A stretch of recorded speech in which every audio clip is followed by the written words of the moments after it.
La présentation du rapport national ITIE constitue toujours un moment fort.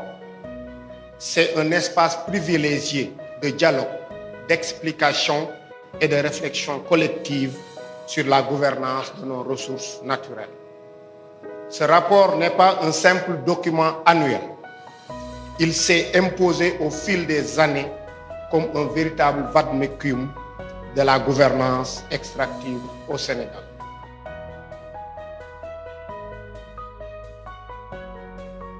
En 2024, la contribution totale du secteur extractif a atteint 455 milliards de francs CFA, doublant en moins de 5 ans.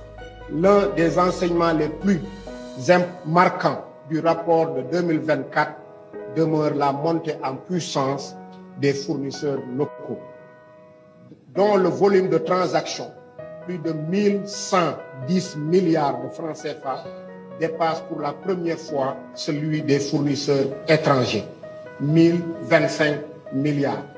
Cette évolution rassurante confirme la pertinence et l'impact des politiques du contenu local.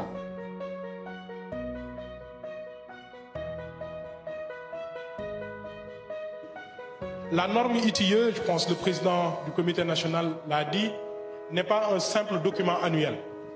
Le processus d'élaboration de ce document obéit à une certaine méthodologie clairement définie dans la norme ITIE, mais qui peut être résumée en 4 étapes.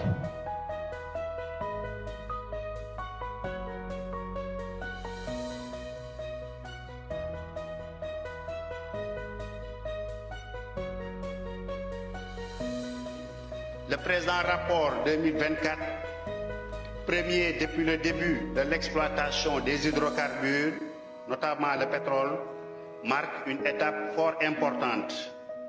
Il relève une des contributions significatives du secteur extractif à notre économie, comme viennent de l'illustrer les chiffres qui nous ont été présentés.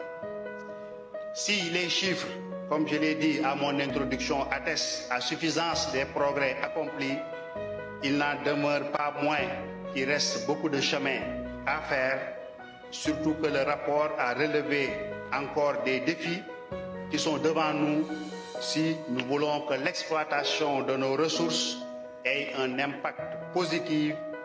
C'est un honneur pour moi, au nom des organisations de la société civile, de prendre la parole à l'occasion de cette cérémonie consacrée à la présentation et la divulgation des résultats du rapport ITIE de 2024. Ce moment solennel où la République célèbre la transparence est particulièrement symbolique pour nous, organisations de la société civile. Il démontre que nos luttes, nos plaidoyers et nos revendications ont reçu écho favorable auprès des décideurs, même si plusieurs défis sont encore à relever. Pour le secteur des hydrocarbures, ce rapport 2024 est symbolique. Est symbolique dans la mesure où l'année 2024 constitue l'année de production de la première production d'hydrocarbures avec Woodside qui en juin 2024 a produit ses premiers barils.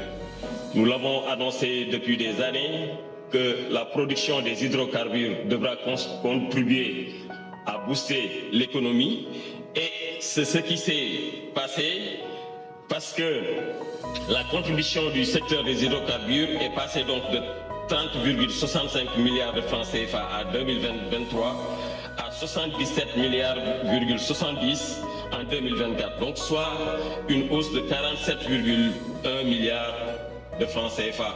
Le rapport qui nous est soumis apporte des éléments importants sur les flux financiers déclarés par les entreprises extractives et les revenus perçus par l'État, couvrant non seulement le secteur minier, pétrolier et aussi gazier.